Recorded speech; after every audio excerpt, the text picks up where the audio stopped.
셜록 홈즈 보헤미아의 스캔들. 요즘에 와서 홈즈와 나는 거의 만나는 일이 없었다. 결혼과 개업이라는 큰 변화를 맞으면서 우리는 자연스럽게 따로 살고 있었던 것이다.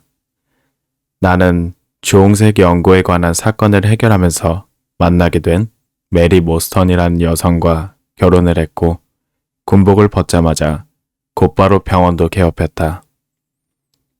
병원은 베이커가의 하숙집에서 마차로 10분쯤 걸리는 곳에 있었다. 그러나 이런 표면적인 이유보다 결혼이 주는 행복함이 나를 사로잡고 있었기 때문이라는 것이 더 타당할 듯 싶다. 사랑스러운 아내와 한 집안의 가장으로서 느끼는 소소한 일상사가 오랜 친구와 소원하게 만들었던 것이다. 물론 찾아오는 환자들이 많아서 날마다 눈코 뜰 새 없이 바빴던 것도 사실이다. 그렇다고 보헤미안 기질을 타고난 데다가 사교 생활을 혐오하는 홈즈가 나를 찾아온다는 것은 생각할 수도 없는 일이었다. 하지만 한동안 직접 얼굴을 보지는 못했어도 신문을 통해 그가 얼마나 많은 활약을 하고 있었는지는 알 수 있었다. 그는 천재적인 재능과 타의 추종을 불허하는 날카로운 관찰력으로 경찰이 이미 포기한 미해결 사건을 명쾌하게 해결하고 있었던 것이다.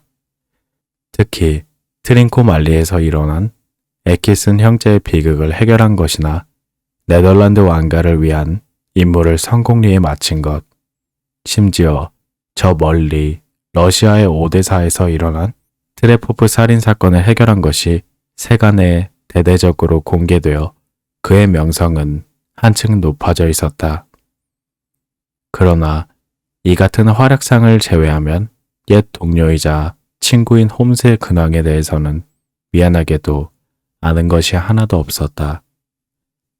그렇다고는 해도 그가 어떻게 지내고 있을지를 상상하는 것은 어려운 일이 아니었다. 함께 살았던 경험으로 보아 그는 사건이 없을 때에는 베이커가의 하숙집에서 하루 종일 곰팡내 나는 고서와 씨름을 하거나 갖가지 실험을 하는 일로 소일하게 있을 것이 뻔했다.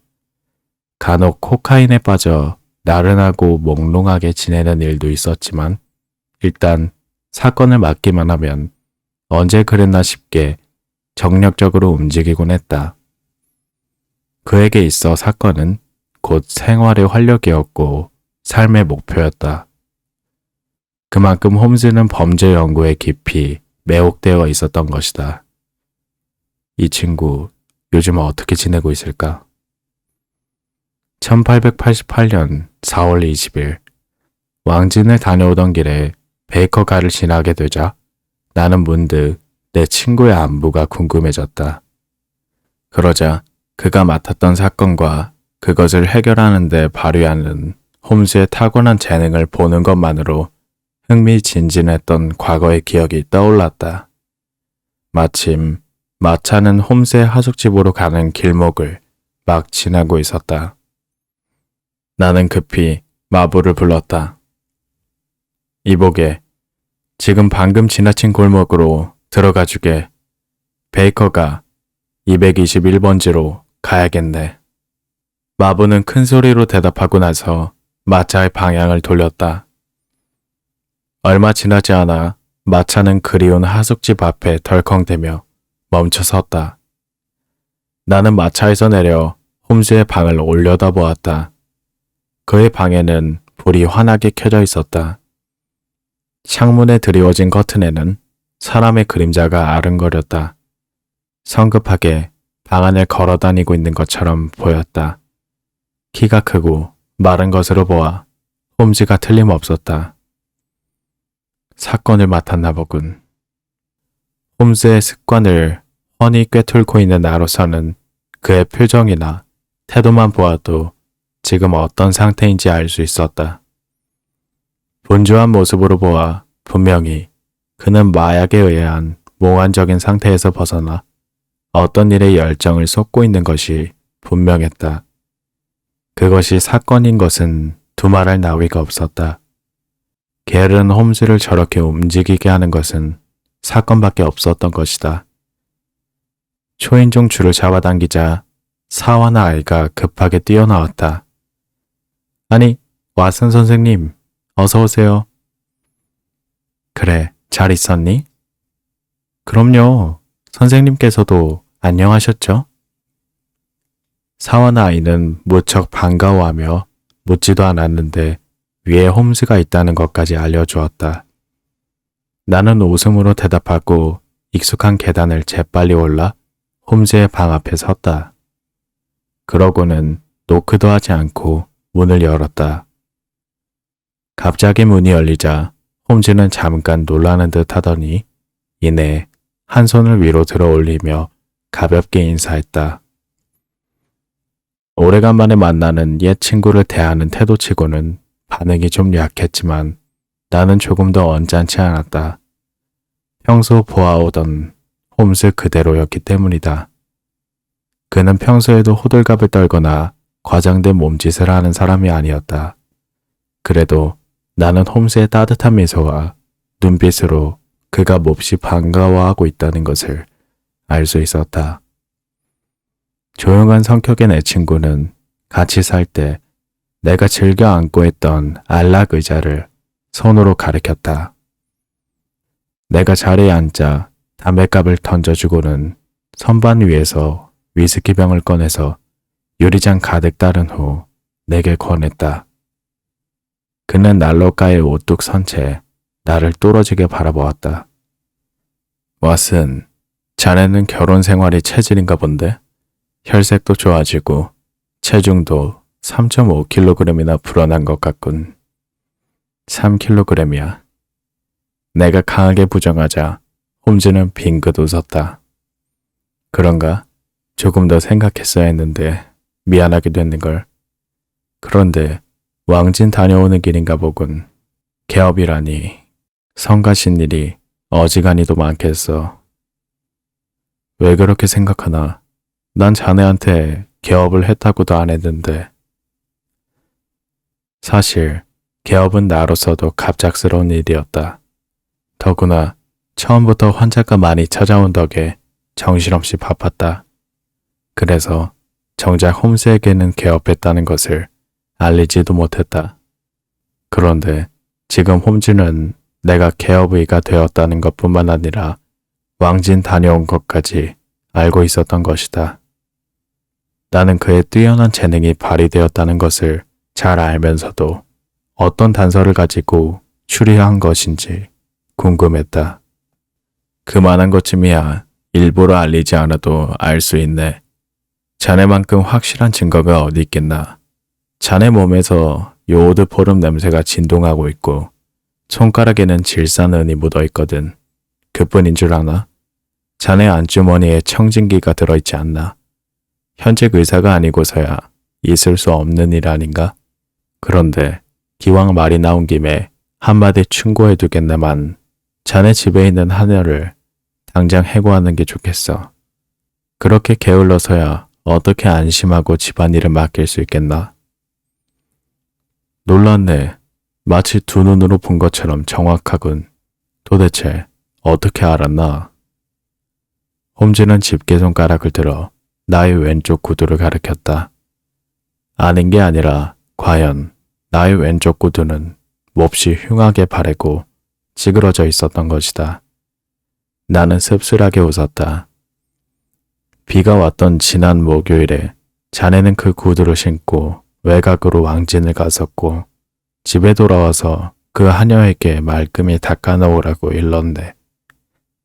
그러나 그녀는 조심스러운 성격이 아니었지. 밑창에 달라붙어 있는 흙을 털어낸다고 마구잡이로 긁어댔던 거야. 그래서 뒤꿈치와 옆쪽에 가늘고 긴 상처가 났어. 그뿐인가? 젖은 구두를 말린다면서 장작불이 훨훨 타오르는 난로 바로 옆에 놓기까지 했지. 그래서 가죽이 이렇게 보기 흉하게 일그러진 거야. 어때? 내 말이 틀렸나? 이거야 원. 자네가 중세에 태어났다면 틀림없이 마녀로 몰려 화형당하고 말았을 거네. 자네 말처럼 우리 집 하녀인 메리 제이는 구제불능이야. 접시를 깨는 일은 애교에 가깝지. 아내도 조만간 그 애를 내보내겠다고 하더군. 하여간 자네 솜씨는 여전하군. 자네 설명을 듣고 나면 어이없을 정도로 쉬운데 혼자서 생각하는 것은 여간 어려운 게 아니란 말이야. 시력이라면 나도 자네 못지 않은데 말일세. 나는 들고 있던 위스키를 한 모금 마셨다. 홈즈는 여전히 부드러운 표정을 지으며 시가에 불을 붙였다. 그리고 천천히 움직여 의자에 앉았다. 그건 말일세. 그저 눈으로 보는 것은 관찰이라고 할 수 없다네. 전혀 별개의 문제지. 기왕 말 나온 김에 하나 물어봄세. 자네는 지금까지 이 집 계단을 몇 번쯤은 오르내렸다고 생각하나? 글쎄, 수백 번은 넘지 않았을까? 계단이 몇 개인지는 알고 있나? 한 20계단쯤 되나? 정확히는 잘 모르겠군. 바로 그 점이 자네가 나와 다른 점이네. 자네는 보기만 했지 관찰하지는 않았던 거야. 보는 것과 관찰하는 것은 분명 다르지. 그럼 자넨 몇 계단인지 기억하고 있나? 물론이지. 17계단일세. 말이야 쉽지. 내가 불맨 소리를 하자 홈즈가 큰 소리를 내며 웃었다. 자네 말도 일리가 있군 그래. 모두가 뛰어난 관찰력을 가지고 있다면야 내가 실직자가 될 테니 말일세. 그나저나 무슨 일을 하고 있었나? 밖에서 보니 몹시 바쁜 것 같던데. 잘 보았네 왓슨. 자네가 아직도 내 사건에 관심이 많다면 이걸 한번 보게나. 홈즈는 책상 위에서 편지 봉투 하나를 들어 나에게 건네주었다. 그것은 꽤 두툼했는데 매우 고급스러운 분홍색 편지지가 들어있었다. 낮에 우편으로 온 건데 발신인이 없더군. 홈즈의 말처럼 봉투에는 날짜도 보낸 사람의 이름도 주소도 적혀 있지 않았다. 셜록 홈즈 씨, 오늘 밤 7시 45분에 지극히 은밀한 문제를 의논하기 위해 한 사람이 방문할 것이오. 최근 유럽의 어느 왕실에서 발생한 문제를 당신이 성공적으로 해결했다는 보고를 본부로부터 들었소. 그래서 우리 문제에 있어서도 당신이 적임자라는 결론을 내렸소. 부디 방문 시각에 집에 있기를 바라오. 그리고 사정상 복면을 할 것이니 놀라거나 불쾌하게 생각하지 마시오. 대단히 거만한 의뢰인인데 게다가 복면을 하고 온다니 이상한 편지로군. 내가 의아해하며 관심을 보이자 홈즈는 즐거운 듯했다. 누군지 짐작이 가나? 글쎄, 그 부분은 아직 아무런 정보가 없어. 정보 없이 가설을 세우게 되면 치명적인 실수를 범하게 된다네. 사실에 입각해서 이론을 세워야 하는데 이런 경우 겨우 대부분 이론에 맞춰서 사실을 왜곡하게 되거든. 그렇다고는 해도 그 사람이 신부만큼은 짐작이 가네. 이 봉투와 편지지가 있으니 말이야. 아 그래, 이왕 관찰력에 대한 이야기를 했으니 자네가 한번 추측해보겠나? 나는 홈즈가 늘 하던 것을 흉내내며 편지를 세밀히 살폈다. 일단 이 의뢰인은 대단한 부자일 걸세. 이 정도로 질기고 결이 고운 건 한 묶음의 반 크라운 이하로는 살 수 없거든. 격식을 갖춘 편지가 아닌데도 이런 최고급 종이를 썼다는 것은 적어도 돈에 구애받는 사람은 아니란 말이겠지. 홈즈는 흐뭇하게 나를 쳐다보았다. 나도 제일 먼저 그것부터 조사해 보았다네. 그런데 자네 말대로였네. 더구나 그 편지지는 영국에서 생산된 것이 아니었어. 자, 편지지를 불빛에 비춰보게. 그가 시키는 대로 하자 조금 전까지만 해도 보이지 않던 글자가 보였다. 무슨 글자가 보이는군. E, G, P, 그리고 G, T, 로군. 종이 회사의 머리 글자일까? 그보다는 조금 더 많은 정보가 있지. 먼저 GT는 독일어에서 회사를 뜻하는 단어 게젤샤프트의 약자라네. 영어에서 회사를 CO로 사용하는 것처럼 말이지. 그 다음 P는 두말할 필요 없이 종이를 의미해. 그렇다면 이 G는 뭘까? 왓슨, 나는 그 해답을 유럽 지명사전에서 찾았다네. 홈즈는 책장에서 갈색 표지의 두꺼운 책을 뽑아들었다. 그리고 재빨리 책장을 넘기면서 무언가를 찾았다. 아, 바로 여기야. 에글이야. 홈즈는 외치다시피 큰 소리로 말했다. 에글이야? 처음 듣는데. 독일어를 사용하는 보헤미아의 한 도시라네. 카를스바트에서 가까운데 발렌슈타인이 살해된 현장으로도 유명하지. 사전에는 유리공업이 왕성하고 우수한 품질의 종이를 대량으로 생산하는 제지회사가 많다고 하는군. 이제 알겠나? 홈즈는 담배 연기를 뿜어내며 두 눈을 반짝였다. 홈즈, 그렇다면 이 글자는 보헤미아 산이라는 표시였단 말인가? 그렇다네.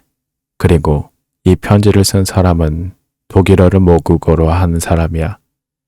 당신이 적임자라는 결론을 내려서 부디 방문 시각에 집에 있기를 바라오. 라는 식으로 요점만 직설적으로 말하는 사람은 독일인 뿐이거든. 그것을 자네는 거만하다고 생각했지만 말이야. 만약 러시아나 프랑스인이라면 각종 미사여구를 사용해서 예의를 차렸겠지. 보헤미아산 편지지를 쓰는 독일어권의 부자라. 그런데 복면은 왜 하겠다는 걸까? 그건 본인한테 직접 물어야겠지. 오, 드디어 편지의 주인공께서 오시는군. 그때 요란한 말발굽 소리가 집 앞에서 멈췄다. 그리고 곧바로 초인종이 울렸다. 쌍두마차를 타고 오신 모양인데 적어도 자네보다는 부자겠어. 사실 나는 말 한 마리가 끄는 작은 마차를 타고 왔다.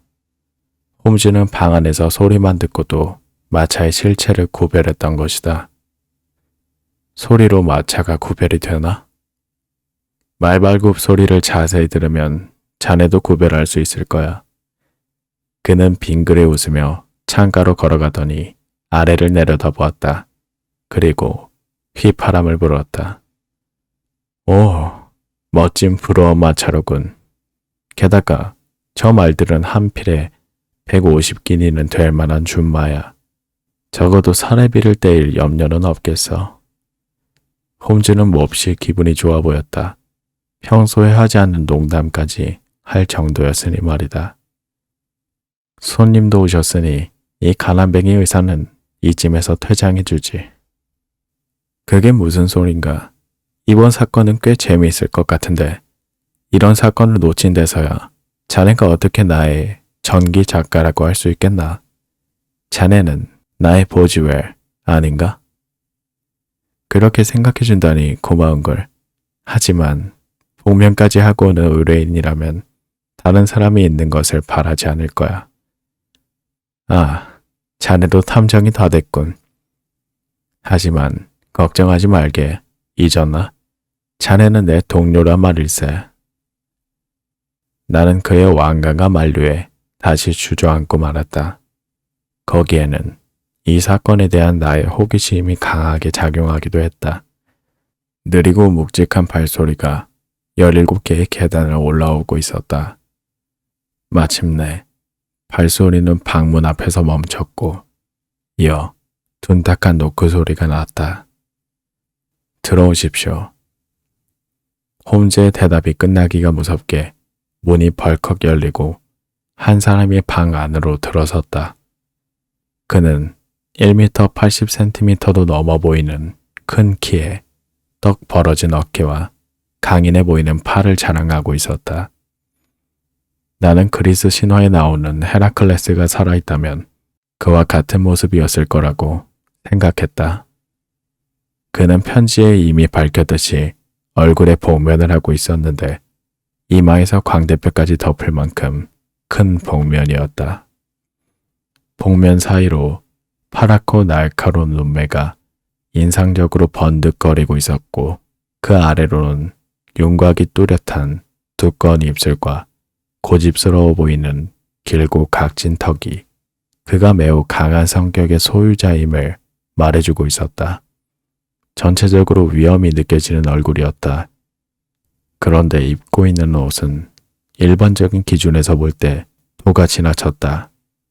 더블 버튼 상의는 소매와 깃과 앞 여민 부분 가장자리에 값비싼 아스타라칸이 매우 넓은 폭으로 달려 있었고 어깨에 걸쳐진 군청색 왕토는 아름다운 녹색의 에메랄드 브로치로 고정되어 있었는데 그가 움직일 때마다 노란색의 비단 안감이 눈에 들어왔다.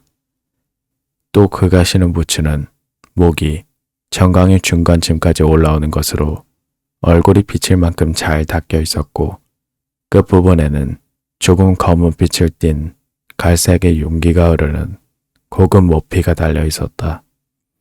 어쨌든 복면까지 하면서 남의 눈을 피하려고 한 것이 이해가 되지 않을 정도로 화려한 옷차림이었다.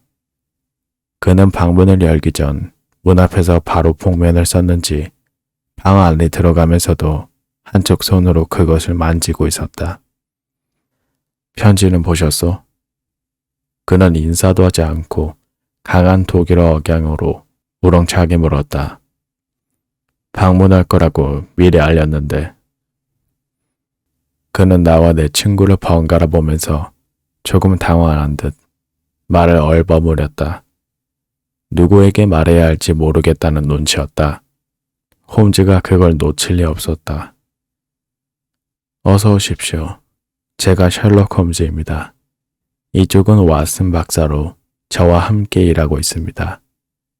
사나이는 긍정도 부정도 아닌 가벼운 고갯짓을 했다. 홈즈는 그에게 의자를 권하면서 물었다. 성함을 여쭤봐도 되겠습니까? 폰 크람 백작으로 불러주시오. 홈즈 씨, 지금부터 내가 할 얘기는 지극히 중요하오. 그래서 말인데 왓슨 씨는 믿을 만하다고 자부하시오? 만약 그렇지 않다면 나는 당신에게만 말하고 싶소. 사나이는 다소 거만한 어투로 명령하듯 말했다. 나는 내 예상이 들어맞았음을 느끼면서 바로 의자에서 일어났다. 내 친구를 더 이상 난처하게 하고 싶지 않았던 것이다. 그러나 홈즈가 나의 팔을 강하게 잡아당겼기 때문에 나는 다시 의자에 앉을 수밖에 없었다. 왓슨 박사는 그동안 온갖 일을 함께 해결해온 동료입니다. 이 친구를 믿지 않으신다면 저도 이번 일을 맡을 수 없습니다. 홈즈의 태도는 단호했다. 그러자 백작은 어깨를 으쓱하더니 홈즈를 빤히 쳐다보았다. 잠시 입을 다물고 있던 백작은 짧은 한숨을 내쉬었다. 그렇게까지 말을 하니 어쩔 수 없구려. 그럼 얘기하기 전에 두 분의 약속을 받아야겠소. 아까도 말했지만 지금부터 내가 털어놓을 얘기가 잘못해서 밖으로 새어나가면 유럽의 역사가 뒤흔들릴지도 모르오. 적어도 2년만, 딱 2년만 비밀을 지켜주시오. 그 뒤에는 알려진다고 해도 크게 문제가 되지 않을 것이오. 약속하실 수 있겠소? 유럽의 역사까지 들먹이는 그의 말이 다소 과장되어 보였지만 홈즈는 진지하게 대답했다. 약속드리죠. 백작은 홈즈의 대답을 듣자 이번에는 나를 쳐다보았다. 나는 가볍게 고개를 끄덕였다. 좋습니다. 우선 복면에 대해서 말하자면 나를 이곳으로 보내신 고귀한 분께서 당신들에게 내 얼굴을 드러내는 것을 원치 않으셨소. 그래서 이렇게 무례를 범하게 됐으니 불편하더라도 이해해 주셨으면 하오. 괜찮습니다. 고맙소. 이렇게 당신을 찾아오는 것 자체도 우리에게는 큰 결단이 필요했소. 그러다 보니 본의 아니게 이름도 본명을 댈 수가 없구려. 그 점은 심려하지 않으셔도 됩니다.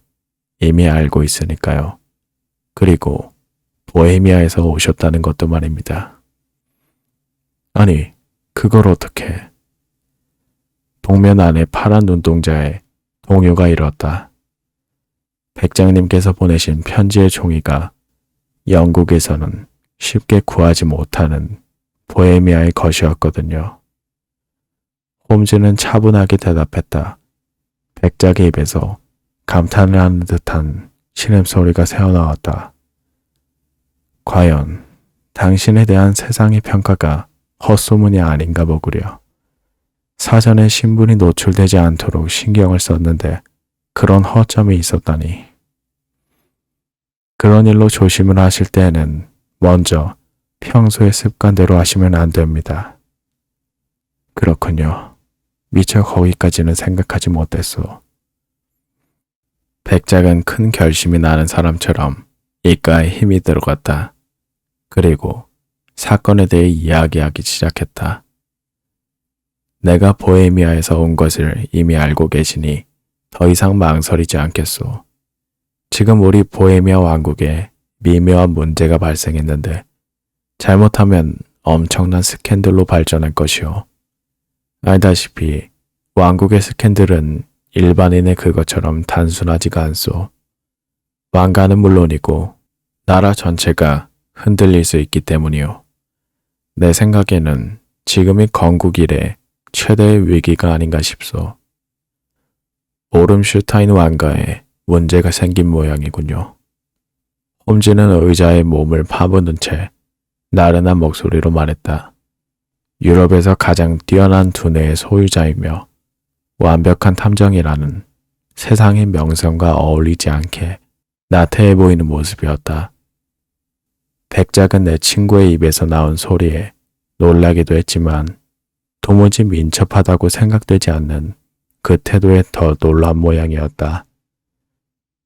당신은 내가 말하는 걸 모두 알고 있는 것 같구려. 다 안다고야 할 수 있겠습니까? 하지만 보다 자세히 설명해 주시면 보다 큰 도움이 되어드리겠습니다. 전하.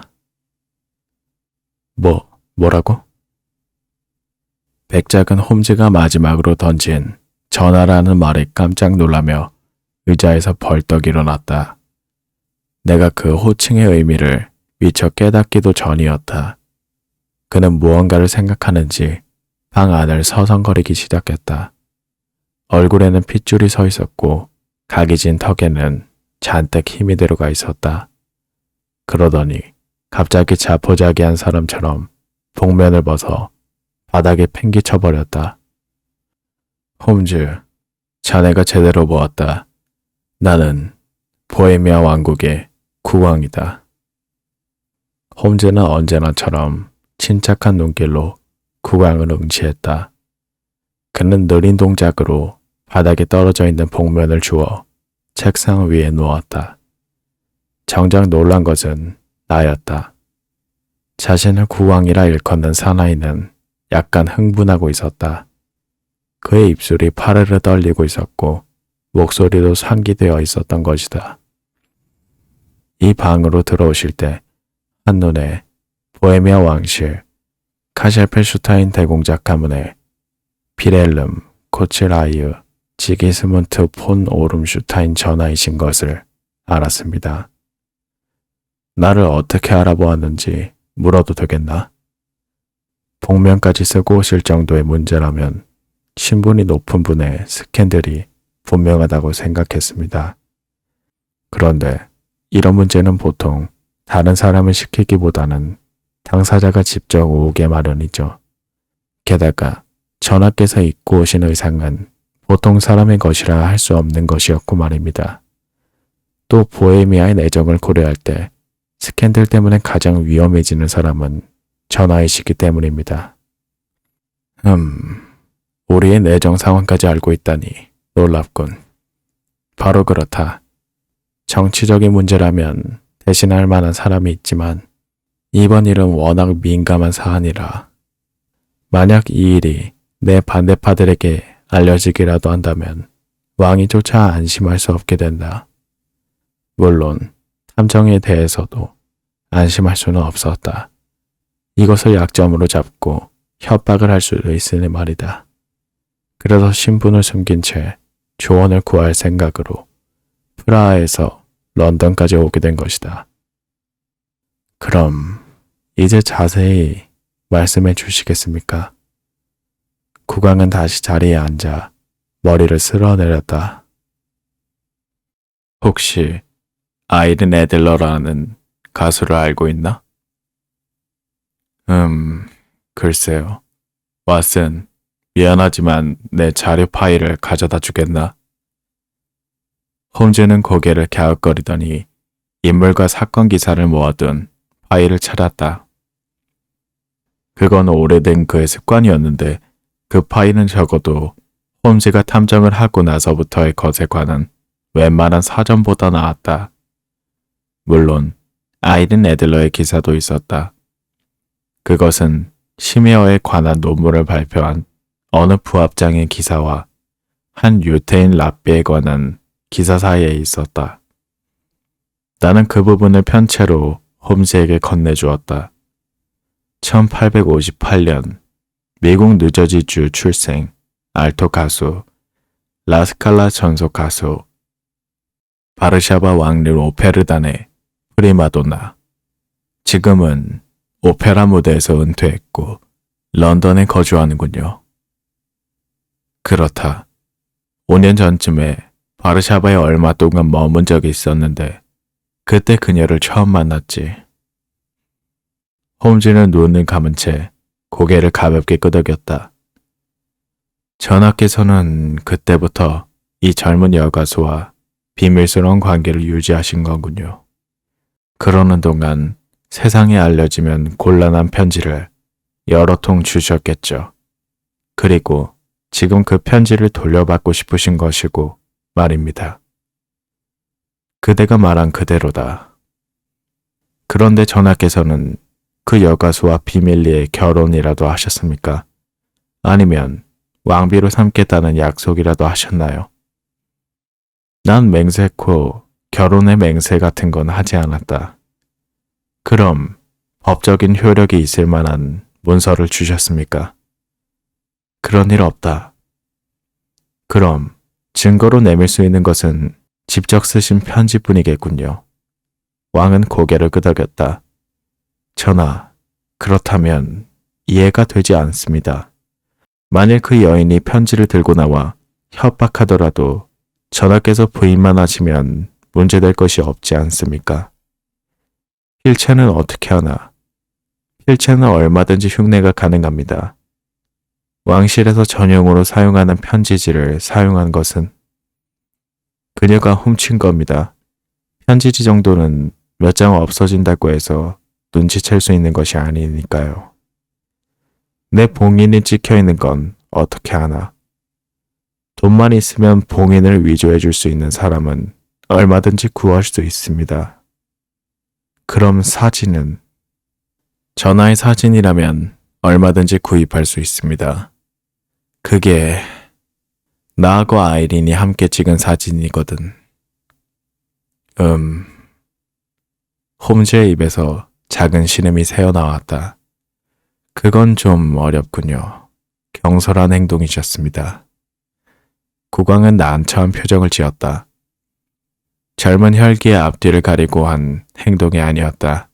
사실 25살의 황태자에게는 두려운 것이 없었지. 그래도 조금은 후일을 생각하셔야 했습니다. 어쨌거나 사진을 돌려받지 않으면 안 되겠군요. 바로 그것이 내가 이곳에 온 이유다. 이미 돈으로 해결하려고도 해봤지만 그녀가 거절했겠죠. 세상에 돈을 다 준다고 해도 거절하더군. 그 외에도 다른 방법을 써보셨겠죠. 물론이다. 사람을 고용해서 2번이나 집을 뒤지기도 했고, 아이린이 여행할 때에는 소매치기를 시켜 트렁크와 핸드백을 가로채기도 했지만 모두 실패하고 말았다. 갑자기 홈즈가 큰 소리로 웃었다. 국왕이 기분이나 상하지 않을까 싶어서 걱정이 될 정도였다. 죄송합니다. 하지만 전하께서 하신 일 치고는 민망하군요. 그대에게는 재미있을지 모르지만 나로서는 그런 일도 해야 할 만큼 심각한 문제다. 내 예상대로 국왕은 화가 나 있었다. 목소리가 무겁게 경직되어 있었던 것이다. 홈즈가 웃음을 멈추고 얘의 날카로운 눈빛으로 말했다. 알고 있습니다. 그런데 5년이나 지난 지금에 와서야 그 편지가 문제가 된다는 것은 아이린 애들러가 전하께 무언가를 요구하고 있다는 것이겠죠. 나를 파멸시키겠다고 했다. 전하의 결혼 소식을 들은 것이로군요. 홈즈가 중얼거렸다. 자네도 들은 모양이군. 하긴 비밀이 아니니까. 국왕은 잠시 놀라는가 싶더니 이내 평정을 되찾고 말을 이었다. 내 결혼 상대로 예정되어 있는 사람은 스칸디나비아 왕실의 2번째 왕녀인 크루틸트 로트만 폰 삭스 맥닝겐이다. 알고 있는지 모르겠지만 스칸디나비아 왕실은 가풍이 엄격하기로 유명한데 왕녀 역시 그 부분에 있어서 매우 예민한 편이다. 만일 과거 황태자 시절의 일이라고 할지라도 한낱 여가수와 사귀었다는 말을 들으면 그날로 이 혼담은 깨지고 만다. 왕녀는 티끌만한 의혹도 용납하지 않을 것이기 때문이다. 그런데 아이린이 나와 함께 찍은 사진을 왕녀에게 보내겠다고 협박을 하고 있으니 나로서는 난감한 일이 아닐 수가 없다. 이 혼담은 2 사람의 결합이 아니라 2 나라의 화합을 의미한다. 따라서 이런 문제로 혼담이 깨지면 2 나라 간의 관계가 악화되는 것에 그치지 않고 유럽 전체가 긴장하게 될 것이다. 그녀가 진짜로 편지를 보낼 거라고 보십니까? 아이린은 그 미모만큼이나 대단한 여성이다. 천사 같은 외모와는 달리 강한 성격을 가지고 있지. 그녀의 결단력은 웬만한 남자도 따라오지 못할 것이다. 하지도 않을 일을 입으로 내뱉을 사람이 아니란 말이다. 또 한번 하겠다고 한 것을 망설이거나 번복하는 일 따위는 결코 하지 않는 사람이다. 그럼 그녀가 아직도 편지를 가지고 있다고 생각하십니까? 이미 스칸디나비아로 보낸 것은 아닐까요? 아니다. 아이린은 왕녀와의 약혼을 정식으로 발표하는 날 보내겠다고 했다. 약혼 발표는 언제입니까? 다음 주 월요일이다. 시간이 많지 않아. 국왕의 얼굴은 어두웠다. 그러나 홈즈는 여유롭게 하품까지 했다. 사흘이나 남았군요. 제가 몇 가지 중요한 사안을 처리하는데 충분하겠습니다. 아, 전하께서는 당분간 런던에 계시겠죠. 물론 레넘 호텔에 묵고 있다. 프론트에서 폰크란 백작을 찾으면 된다. 알았습니다. 그럼 조사가 진행되는 대로 전보로 알려드리겠습니다. 부디 나의 근심을 덜어주길 바란다. 그대가 사진만 찾아주면 곧바로 백지 수표를 줄 것이다. 물론 왕부의 일부를 준다고 해도 아깝지 않다. 황송하군요. 하지만 보헤미아 왕국은 사행하겠습니다. 홈즈는 빙그레 웃었다. 그러자 국왕은 망토 아래에서 묵직해 보이는 가죽 주머니를 꺼내 탁자 위에 올려놓았다. 이것은 사건을 진행하면서 드는 비용에 쓰도록 하라. 황금 300파운드와 700파운드의 지폐가 들어있다. 감사합니다. 그럼 아이린 애들러가 현재 거주하고 있는 집 주소를 말씀해 주시겠습니까? 세인트 존스 우드, 서펜타인가의 브리오니 저택이다. 홈즈는 자신의 수첩에 받아 적었다. 아, 한 가지 더. 그녀가 가지고 있다는 사진의 크기는 어느 정도입니까? 세로 17cm, 가로 11cm의 캐비넷 판이다. 알겠습니다. 대충 필요한 정보는 다 모은 셈이군요. 돌아가 계시면 곧 좋은 소식을 알려드리도록 하겠습니다. 국왕은 올 때와 달리 복면을 쓰지 않고 방을 나갔다. 국왕을 태운 쌍두마차의 말발굽 소리가 멀리 사라지자 홈즈는 서둘러 외출 준비를 했다. 어디를 가려고 그러나? 먼저 조사할 게 있거든. 그런데 자네는 사진을 어떻게 찾아올 셈인가? 그건 자네가 내일 오후 3시에 다시 온다면 그때 알려주겠네. 그나저나 정략 결혼을 해야 하는 국왕에 비하면 우리가 더 행복한 게 아닐까 싶군. 나로서는 재미있는 사건이 되겠지만 말이야. 이튿날 나는 약속한 시간에 맞춰 베이커가의 하숙집으로 갔다. 그러나 홈즈는 없었다. 하숙집 주인인 허드스 부인은 홈즈가 아침 8시경에 집에서 나갔다고 했다. 나는 홈즈가 올 때까지 기다리기로 했다. 홈즈가 약속 시간에 늦는 것은 나에게는 결코 생소한 일이 아니었던 것이다. 그리고 그냥 돌아가기에는 이 사건에 대한 나의 호기심이 주체할 수 없을 정도로 컸다. 나는 함께 살던 정든 방의 안락 의자에 앉아 불을 쬐었다. 이 사건은 그동안의 사건들에 비해 기괴하거나 무섭거나 하지는 않았지만 의뢰인이 워낙 높은 신분의 사람이다 보니 그것만으로도 흥미로웠다. 그러나 그것보다는 사건에 관계없이 상황을 꿰뚫어보는 친구의 날카로운 시선과 명쾌한 추리를 다시 볼 수 있다는 것이 나를 흥분시켰다. 홈즈가 사건을 해결하는 과정은 언제나 섬세하면서도 기민했다. 그래서 나는 이번 사건도 그가 실패할지도 모른다는 생각은 전혀 하지 않았다. 결코 나를 실망시키지 않을 것이라고 믿었다. 나는 내 친구가 어서 돌아와 사건의 진상을 들려주기만을 고대했다. 그러나 내 조급함과 달리 1시간이 지나도록 홈즈는 돌아오지 않았다. 나는 점점 지루해졌고 급기야 졸음이 쏟아지기 시작했다. 난로의 온기에 노곤해진 탓도 있지만 어젯밤 오래간만에 홈즈의 날카로운 추리력을 직접 목격하게 된 것에 흥분해서 잠을 잘 못 잤기 때문이다. 어느새 고개를 끄덕이며 졸고 있는 나를 느낄 수 있었다. 그때였다. 갑자기 방문이 거세게 열리는 바람에 나는 하마터면 의자에서 떨어질 뻔했다. 놀란 내 눈에 들어온 것은 술에 거나하게 취한 마부였다. 그는 흔들거리는 방 안으로 성큼성큼 들어오더니 내 앞에 섰다.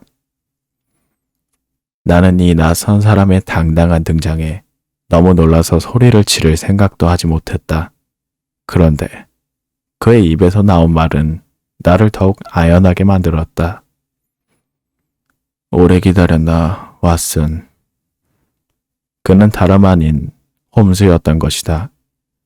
홈즈의 머리카락은 거센 바람을 맞은 것처럼 몹시 헝클어져 있었고 얼굴을 온통 덮을 정도로 멋대로 길게 자란 구렛나루 사이로 보이는 얼굴은 햇볕에 익은 얼굴처럼 검붉었다.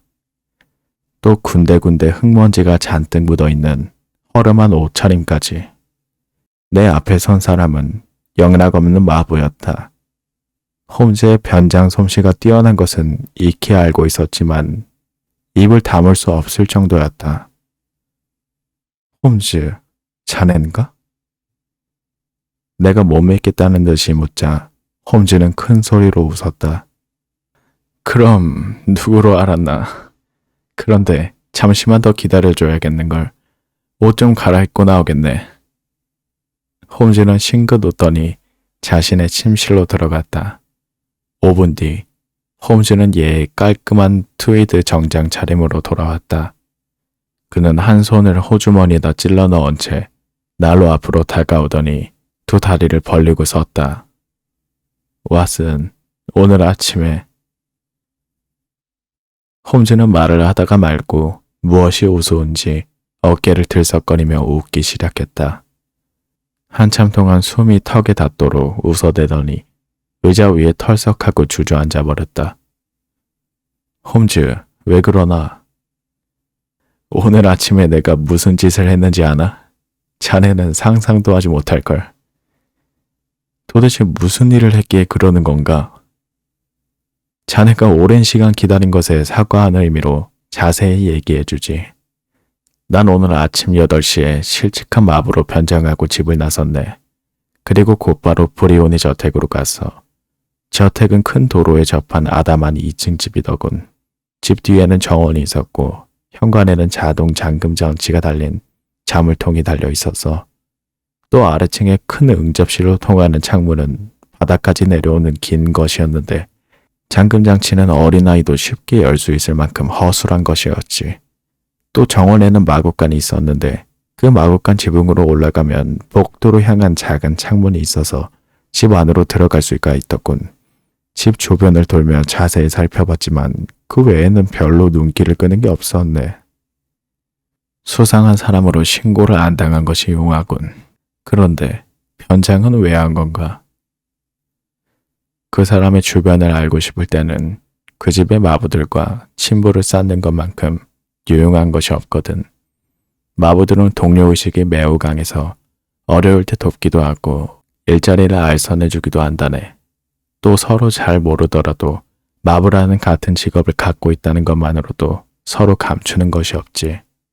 어쨌든 나는 서펜타인가에 거주하는 사람들은 대부분 마부들을 고용하고 있다는 것을 노렸네. 나는 그 주위를 어슬렁 돌아다니다가 마침내 옆집의 마부를 만날 수 있었어. 그는 말을 솔질하고 있었는데 내가 다가가서 일을 거들자 그 늙은 마부는 젊은 친구가 일을 잘한다면서 칭찬까지 해줬다네. 내가 마음에 들었는지 늙은 마부는 땀을 씻기자며 잠시 일손을 멈추더니 주머니에서 담배를 꺼내 권하더군. 우리는 그늘에 앉아 담배를 피우면서 이런저런 이야기를 했어. 한참 그의 수다를 참고 듣다가 나는 슬며시 브리오니 저택에 대해서 묻기 시작했지. 다행히 그 늙은 마부는 말하는 것을 무척 좋아하더군. 그 문제의 역가수는 물론이고 그 동네 사람들의 정보까지 모두 얻을 수 있었거든. 일이 끝나자 그 마부는 팁이라면서 이 패스나 주고 나중에는 술까지 사줬다네. 오랫동안 탐정 노릇을 했지만 이렇게 적은 팁을 받은 건 이번이 처음이야. 홈즈는 연신 킥킥거렸다. 마부한테 팁을 받은 게 그렇게 우습나? 그럴 리가 있겠나. 재미있는 일은 그 다음에 있었네. 하여간 나는 아이린 애들러라는 여성을 한시 바삐 만나보고 싶어졌어. 그건 외로군. 도무지 여성한테는 관심도 없던 자네가 웬일인가. 그래, 마부는 애들러 양에 대해 뭐라고 하던가? 한마디로 남자들의 시선을 끄는 여성이라고 하더군. 심지어 세상에서 가장 아름답다고까지 했어. 음악회에 출연하기 위해 극장에 가는 것 빼고는 거의 사람들의 눈에 띄지 않는데 이상한 건 매일 오후 5시가 되면 아름답게 차려입고 외출했다가 7시 정각에 돌아온다는 거야. 그런데 집에 돌아와서 식사를 하는 걸 보면 만찬에 가는 건 아닌 것 같다고도 하더군. 그녀를 찾는 손님도 많지 않은 편인데 남자 손님은 딱 한 명이라고 하네. 템플 법학원에 근무하고 있는 갓프린 노턴이라는 청년으로 건강해 보이는 구릿빛 피부에 매우 잘생긴 외모를 가졌다고 하더군. 또 성격도 활발하고 친절해서 마부들에게도 잘한다는 거야. 그는 하루에 한 번씩 꼭 오지만 어느 때는 2번이나 그 이상 올 때도 있다고 했어. 이 정도면 웬만한 정보원 뺨치는 실력 아닌가? 하지만 홈즈, 어떻게 마부가 그 청년에 대해 그렇게 자세히 알 수 있었겠나? 마부들이야말로 그 부분에 대해 가장 잘 알고 있는 사람들 아니겠나? 그 옆집 마부가 그러는데 청년이 그녀를 방문하는 사이에 청년이 타고 온 마차의 마부에게 들었다는 거야. 하여간 나는 그 마부에게 필요한 것을 다 알아낸 다음 아이린 애들러의 집으로 되돌아갔네.